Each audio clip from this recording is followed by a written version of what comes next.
Good morning. My name is David Prang, and I'm the managing partner of Prang & Associates. We are an executive search firm specializing in the energy industry, and I'm proud to say that this year in October we'll be celebrating our 40th anniversary. Before I introduce the next presenting company, I'd like to extend my sincerest congratulations to Aaron and the Intercom team for their perseverance in bringing us the 25th annual energy conference. That said, our next presenting company is Ring Energy. Ring is a Midland-based exploration, development, and production company whose operations are in the Permian. Ring was formed in 2012 and built by a management team with more than 100 years experience. Today, the company has acquired over 85,000 net acres in the Permian with significant upside. And here to tell you the whole story is their president, David Fowler. David, thank you for that introduction, and appreciate everyone joining us this morning. As I start into the presentation, I'll just bring your attention to page 2, which is the forward-looking statements that I may make during this presentation. You can read over that at your leisure. The following page is our management team and our key board members, and I won't spend much time there other than I'm David Fowler, president of Ring. And I'm going to go ahead and proceed on to page 4. This is our investment highlights, and just a couple of key points here I'll point out is that we are a Permian pure play. We're different than a lot of the other Permian players in that we are a conventional producer, and I'll go into more detail in just a few minutes, but our primary asset base is on the Central Basin platform of the Permian, the Northwest Shelf, and also the Delaware Basin.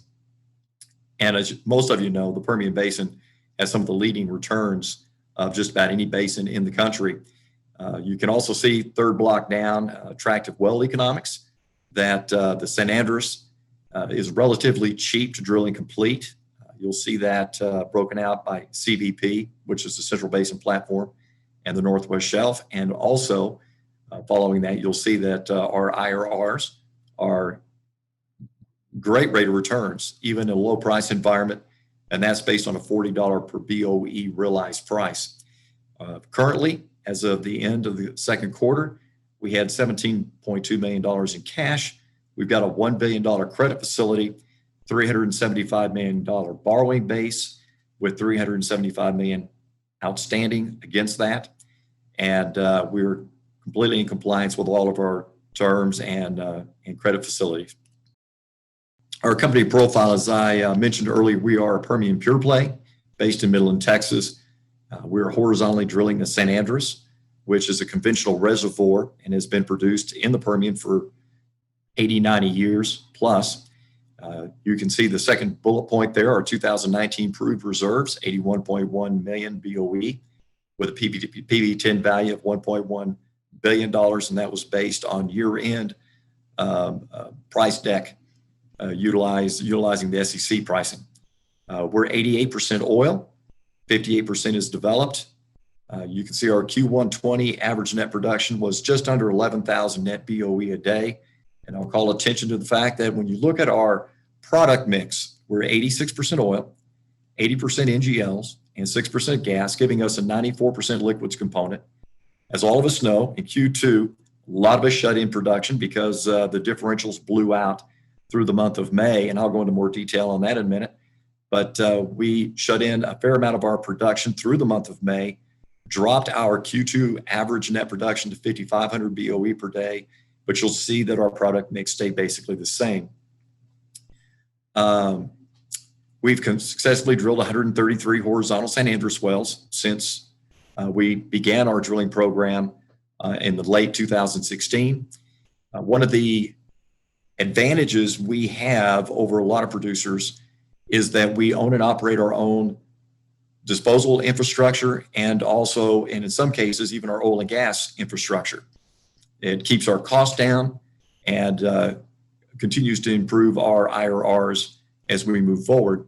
We achieved a free cash flow position in Q4 of 2019, and we continue to remain free cash flow positive through Q1 and Q2. And as most companies, we're always looking for opportunities, even despite the downturn because of the pandemic, there's opportunities that can present themselves. So we're always open to listening to ideas, and it's what's brought us to this point so far. Our market statistics, that was as of Monday's close. And you'll see our gross and net acreage positions, both for the Central Basin Platform, the Northwest Shelf, and the Delaware Basin. So we're currently at 116,000 gross and about 85,000, just under 85,000 net acres under management. The next page is a slide that helps us identify why we're different than a lot of the other Permian Basin public companies that operate out here. We are a conventional producer, meaning that the San Andres, which is an oil-saturated dolomite reservoir, has natural porosity and perm. A lot of the shales, as is the nature of the shale, they don't have porosity and perm, and is the reason why they are required to use the large frac systems, large concentrations of sand, high volumes to create that porosity and perm in the shales. For a conventional reservoir, that is already in place. Now, we enhance that with a frac, but our fracs are considerably smaller and less expensive. The San Andres usually will have about an 88% oil cut, 12% gas. And again, there's a liquids component there. Usually the liquids component's a pretty high BTU factor, so we do get a good liquids component, making it about a 94-95% total liquids. The San Andres historically has a long life. Once you reach about a 4 or 5 year age, I should say, once a well reaches 4 to 5 years of age, you'll see the decline drop to about 3 to 5% historically. We've got wells in the Permian that have been producing for 60, 70, 80 years. So it is indeed a long-lived reservoir. The IRRs on the shelf are about 98%. Our CBP is about 65% based on the $40 realized price to us. I'll get into more detail on that in just a few minutes and show you how that breaks down. Our drilling complete break-even cost is less than $25 per BOE. I believe that makes us one of the cheapest within the Permian Basin when it comes to break-evens on drilling completes on new wells. The San Andres, you'll also note, is the gas to oil ratio stays the same throughout the life of the well. It may differ slightly, but nothing compared to what you would see in the shales, which, as you know, a lot of those see an increasing GOR over the life of the well. The next page gives you a little bit more detail on the San Andres. Again, that it's been produced for a long period of time out here in the Permian. Of the 30 billion approximate barrels produced, a little under half of that has come from the San Andres. So it's been one of the primary targets in years past and has been incredibly productive. It's again, highly saturated dolomite reservoir, about 200 to 300 foot in thickness. It's about 5,000 foot in depth. From the time that we put a well on production to the time that it reaches peak production is about 75 days. The peak production will average between 3 and about 700 barrels a day of production. And again, mostly oil. What also makes this reservoir unique is its qualities for water flooding and also CO2 recovery, or what they call tertiary recovery. Usually you'll see on a water flood, for 1 barrel of primary reserves that you produce, you'll get another barrel from water flooding the reservoir. And then you'll get an additional percentage of oil when you go to a CO2 flood. That there's a lot of water floods and CO2 recovery projects that have been in the San Andres for the last 15, 20 years. And again, makes it a unique reservoir from that standpoint and also extends the life of the reservoir. You'll see some of the differences between us comparing to the shale players. Again, the shale players have just truly revolutionized oil production in the United States as we've approached almost 13 million barrels a day at the end of 2019. So I don't want to take anything away from the shales. The San Andres is just a different reservoir. It has different characteristics, And you can see that, when it comes to a high rate of return play, all of us have high rate of returns. When it comes to big IPs, we're not one of those guys. We're not going to hit the headlines when it comes to big IPs. Our first year decline is lower than the shales. Our terminal decline is considerably lower, 3 to 5%. Our drilling complete costs are lower. Our cost of entry is lower, meaning that our acreage cost is usually between $500 and $1,000 an acre. We don't have multiple benches. We have primarily the primary zone, and we don't have, for example, the Wolfcamp will have an A, B, and C zone, sometimes a D. The Bone Springs, first, second, and third bone. Sprayberry's the same way, upper, lower, middle. But we have primarily the upper part of the San Andres. We're greater than 90% oil in most cases. And of course, our drilling complete cost and break-evens are extremely low. So as we go to the next page, this just gives you a quick illustration of what you're looking at from a reservoir quality. This is more specific to our Central Basin platform area. You can see those light-colored slivers, or a lot of people call them potato chips. We've referred to them there as that here in the office oftentimes. You've got these layers, these compartmentalized, they're kind of lenticular pods of porosity that appear in the San Andres. And when you would drill vertically, you can see the vertical well there on the left. You can link up through doing fracs a certain number of those porosity pods, but you can see the advantage of going horizontal in the reservoir and then fracking up and down from that wellbore, that you connect a lot more of those porosity pods and open up other parts of the reservoir that are tighter that enable that oil to get into the wellbore. So that's just a quick illustration on how that works. The next page is talking more about our Northwest Shelf asset. This is the asset that's in Yoakum County. And this is the new acquisition that we purchased in April of 2019. A lot of times you'll hear it referred to as the Wishbone acquisition. The asset is located on the western side of Yoakum County going into Lee County, New Mexico. Most of the activity for us is going to be on the Texas side. You can see our gross and net acreage position here, just a little over 48,000 gross, 36,000 net. You can see what our Q1 and Q2 production was. Again, Q2 was less because of the shut-ins. One thing I'll mention there on the shut-ins, just so you'll understand, one of the motives behind that is if you'll remember at the end of April, as we were trading contracts at the end of April, it was around the 21st of the month, we saw oil actually trade negative.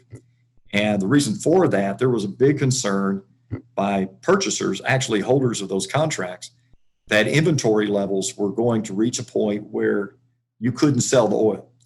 And the holders of those contracts actually were willing to pay a buyer to take that contract. Well, what it did is it created kind of a domino effect. Purchasers were concerned that they wouldn't have the storage capacity because the demand had dropped off so dramatically because of the pandemic. As a result, the differential, even though WTI had rebounded and was kind of in the high teens, low 20s, we were seeing differentials increase at the wellhead of $12 to $13 a barrel. So we, in essence, would be selling oil for single digits per barrel. Well, that didn't make any sense. It was better for us just to leave it in the ground as storage and produce it when oil prices recovered. Now, we had a $50 hedge in place. It was a financial hedge, so we didn't have to deliver those barrels to get that $50 hedge. We made the arbitrage between WTI posted and what the hedge was based on the average for the month. And again, I've got a sheet where we talk about hedges here later in the presentation. We'll go into a little bit more detail on what we have in place in the way of hedges. But that's the reason why we shut those wells in, was so that we wouldn't be selling those barrels at such a low cost. Now, you can see our gross active well count on horizontal wells, vertical. We have a couple of non-op positions. They're on the shelf. And we also own and control 15 saltwater disposal wells. They're on the shelf. One of the reasons why our costs are lower, the way we keep our costs lower, is to own the surface acreage, because we move a fair amount of water when a well comes on. And as a result, owning those disposal facilities reduces our disposal cost on a per barrel basis considerably. I mean, dramatically. And I'll again be talking about that in more detail on the next page. You can see our permitted capacity from those 15 SWDs is about 241,000 barrels of fluid a day. We have 15 water supply wells. So when we do our drilling, when we're performing our, when we're actively drilling, which we're not right at the moment, we don't have to buy water. We've got the water source ourselves. And it's just the cost of us paying the electricity to get it out of the ground is our only cost. We've got 5 frac ponds, and then we've also got 3 caliche pits. Again, this saves us a dramatic amount of money when we build pads and also roads. You'll see our horizontal drilling inventory. And I'm going to go to the next page, which illustrates this a little bit more. You can see the donut graph that illustrates what our total proved reserves are of $676 million, how that's broken down by PDP, PDNP, and PUDs. You'll see the bar graphs there. We've got 82 PUDs, 58 probable and possible, 231 prospective locations. The next page is our single well economics for a 1 mile horizontal well on the shelf. You can see that our drilling complete cost is $2.17 million. The acreage cost, and it's about 1,000 an acre is what we use. And how that breaks down is if you've got a section, 640 acres, and you lease that section for 1,000 an acre, $640,000, we can drill 6 wells, horizontal wells across that section. 6 into 640,000 is $107,000 per drilling unit. Add that to our drilling cost, $2.27 million. There's a rod conversion cost. As I mentioned, when a well is brought on, it can produce anywhere from 1,000, 2,000 to as much as 4,000, even more in some cases, barrels of fluid a day. So we have to put in an electrical submersible pump, an ESP. Within that first year, that volume of water that is being produced will come down. And when that happens, we're able then to take the ESP out and then put on a rod pump. And the reason for that is it's a lot more expensive to operate an ESP. If it were to fail, the cost to pull that and replace it is about $200,000 to $250,000 per occurrence.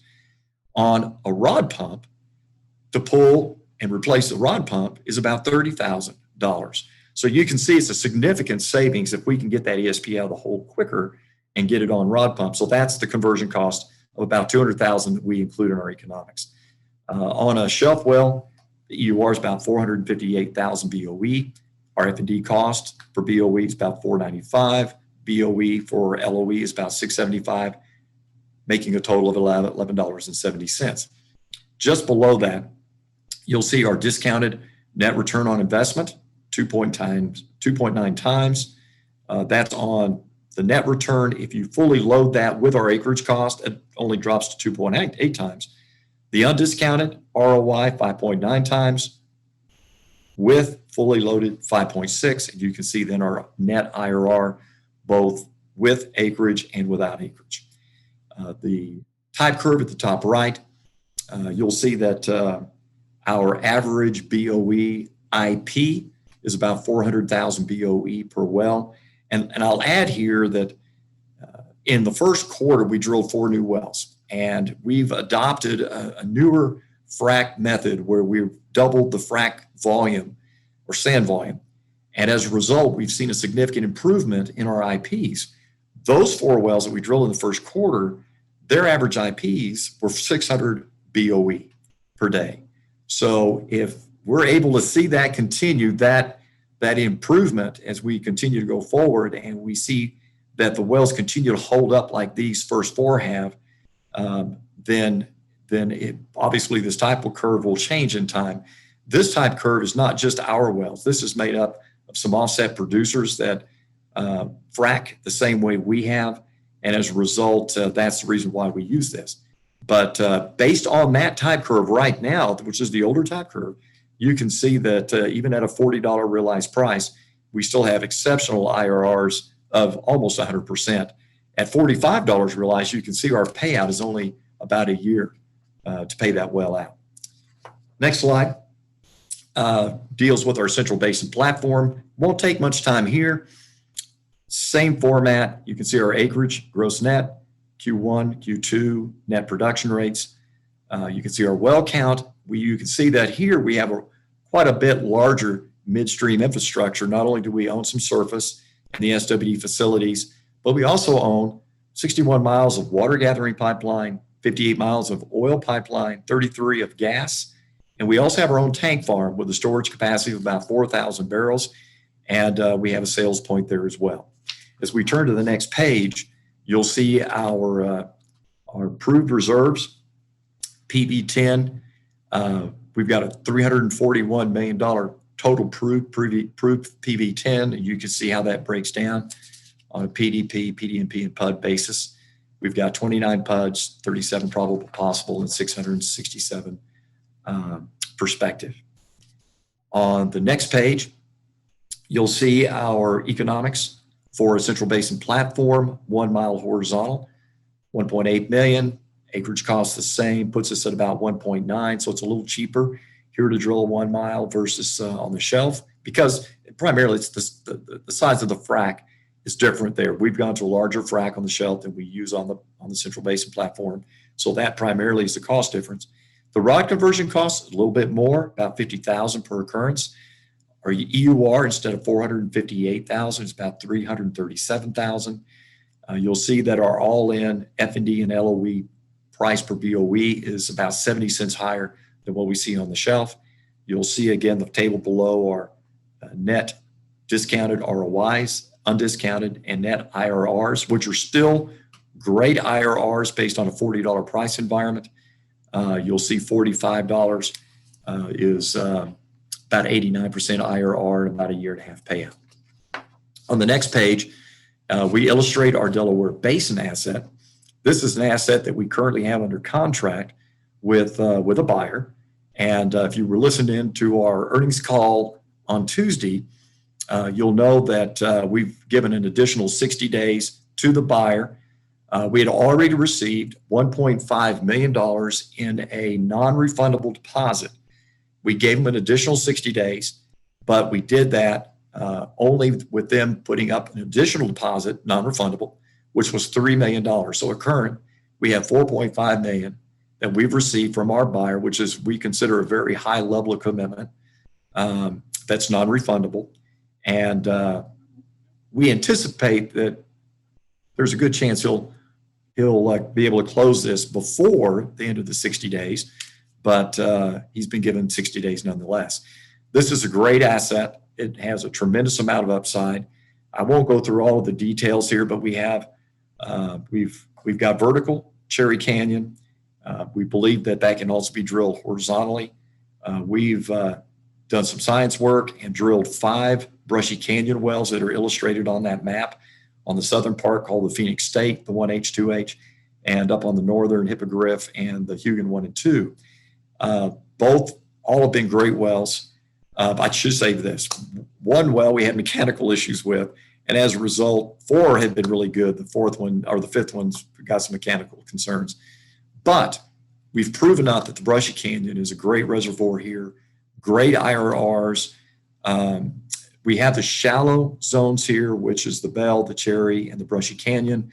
All of the deeper zones, which are the first, second, and third Brushy. I mean, I shouldn't say Brushy, but are the Bone Springs, first, second, and third Bone, and the Wolfcamp below that is all owned by majors around us and underneath us.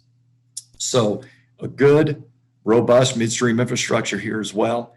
We've got a contract in place that is $31.5 million. There'll probably be some adjustments on that as time goes forward, but still we anticipate being able to sell this asset. So as a result of that, I won't spend any more time on that. I'll jump over to page 17, where we talk about our tier 1, 2, 3, and 4 locations. Now, one thing I didn't mention on the map earlier was some of the northern Gaines acres that we've had we allowed to expire in the second quarter. And The reason for that is we had acquired that acreage back in 2017 prior to our Wishbone acquisition. And as a result of the Wishbone acquisition, we already have infrastructure in place there where we can drill wells and tie them right in. The Northern Gaines acreage, we saw a lot of promise there. That's why we leased it back in 17, but there was no infrastructure. So the initial cost for us to put in that infrastructure before we started a development program would have been substantial. And as a result, we can always go back and probably release that at a later date if we'd like. But our focus has been on the shelf. So when you look at the tier 1 and 2, 3 and 4 locations, you'll see a lot in the 3 and 4 location area. These are tier 4 is unexplored potential. So that 280 that's on the Central Basin platform, a lot of those don't exist anymore, because you'll see that our footnote at the bottom, all tier locations are based on our 2019 Colley Gillespie reserve report.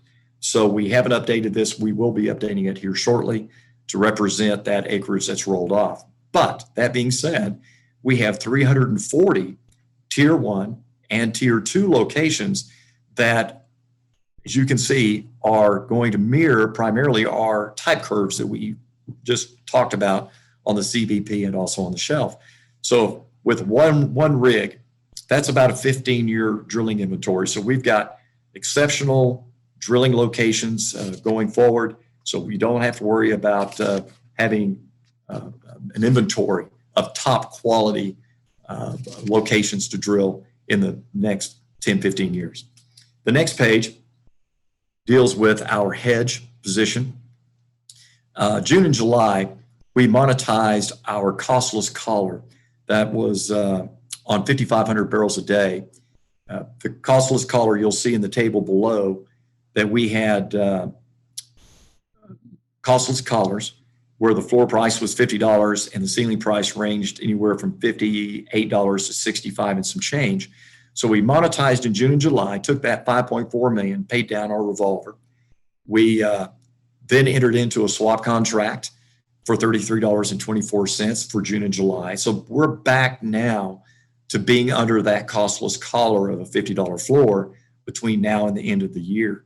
Starting in 21, you'll see that we've got 2,000 barrels a day at $45 floors and 2,500 barrels a day at $40 floors. And as we get further into this year, hopefully prices will continue to increase, and we'll probably layer on some more hedges at that point. So that is where we stand currently on hedges.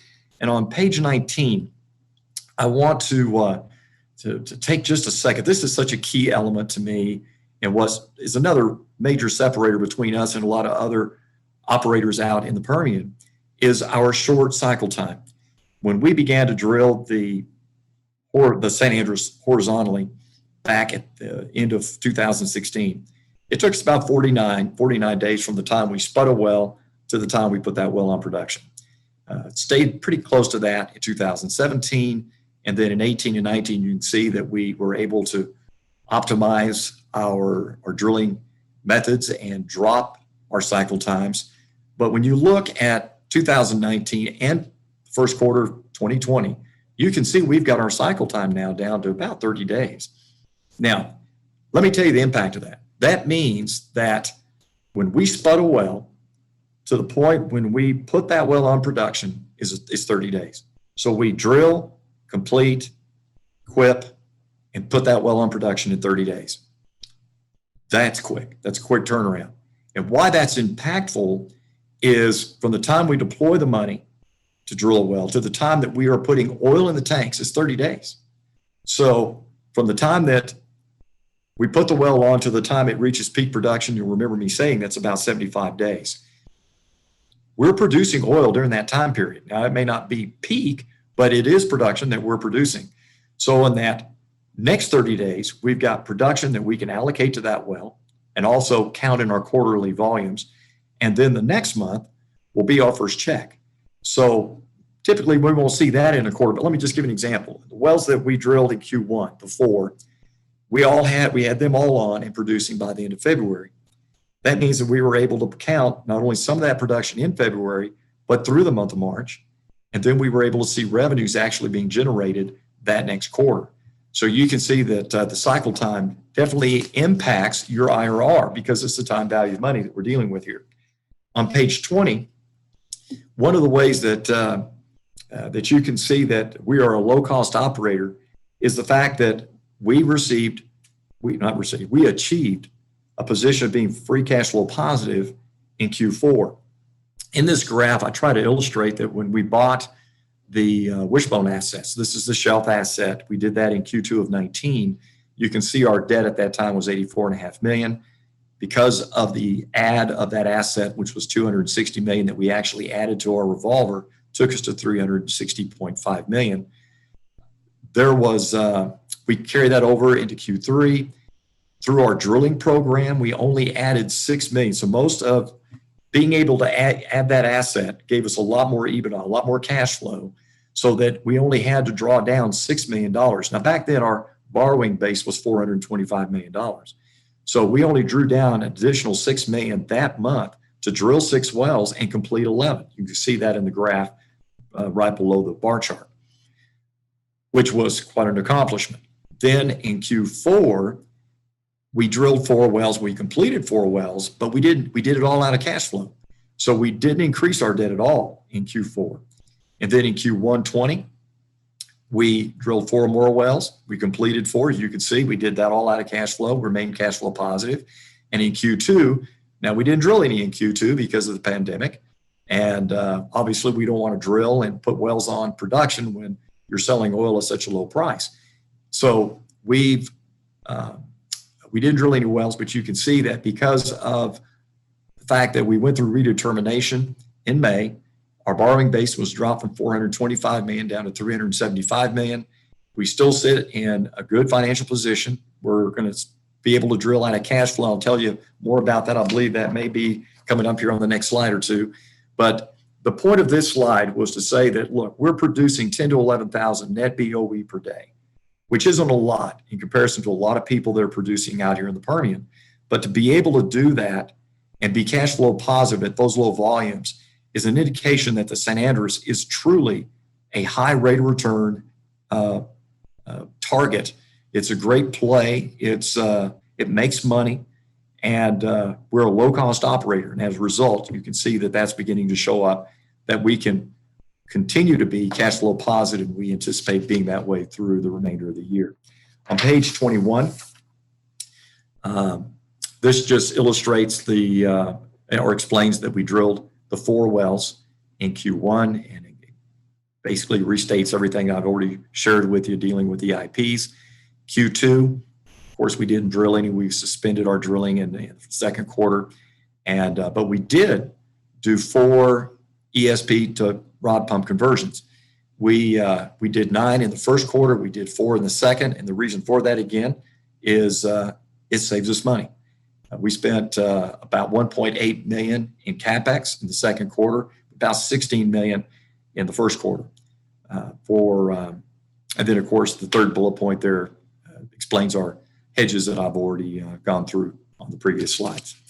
The 2020 Capex, we initially started out the year, like most, with high expectations of 85 to 90 million. We reduced that now to 25 to 27 million. We've used 16 million in the first quarter. We did 1.8 million in the second. So we're just around that 18 million so far spent. So that'll give us about another 7 to 9 million for the remainder of the year. I'm going to go ahead and go to the next page. You'll see our Capex objectives, but let me just state here that our primary focus is to remain cash flow positive through the remainder of the year. In addition to that, our focus is to continue to reduce our debt, to provide a little bit more leverage on our balance sheet. But we do want to continue to pay that down in the quarters to come. And when we do pick up a rig in 2021, we want to be able to drill out of cash flow. Looking into 2021, we feel that we're spring loaded. I heard that term the other day and I thought, I like that. That's kind of where we are going into 2021. Being that we've already got 30 drilling permits ready to go. Those are wells that have already been surveyed. permitted, surveyed, and ready to go. So we're spring loaded as soon as Q1 2021 arrives, barring any unusual circumstances like we've seen this year, hoping that oil prices will have recovered into that mid $45 range where we're seeing realized price to us around $42, $43 per BOE. We're going to be ready to go. The next page just gives you some illustrations of where our current REI, just some of our valuation matrix. Going to the next page, you'll see the first, the top. Oh, go to the next page, please, 23. Thank you. You'll see that that first table there at the top left shows our market cap to EBITDA. In 2019, our total EBITDA for the year was 120.4 million. You can see Q1 and Q2 of 20 puts us at about, 41, just short of 42 million. And you can see our market cap currently is 84. So we anticipate again that, where our market cap sits is about 1 year's cash flow, one year's EBITDA. Net asset value, we've got our approved PV10, 651 million, debt of about 375. Our cash gives us an equity EV of 293.2 million. With our share count of 68 gives us implied share value of $4.31. We're trading kind of in $1.10 to $1.15 range currently. And then on the borrowing base, the enterprise value, shares outstanding 68 again. Share price at the time that we did this back on Monday is $1.24. Gives us market cap of 84. Our debt, cash, our EV 442 million gives us, comparing that to our borrowing base, is 375 million. And the point of that is when you look at banks, they typically are considered the most conservative on evaluations. So when you look at our borrowing base being a conservative number of 375 million and our EV being at 442 million, you can see there's just not a lot of value being given to upside. And of course, I know a lot of that is just the market that we're in, being in the energy sector. But again, these are unusual matrix. And as a result, you can see we're trading what we feel is at an incredibly low price.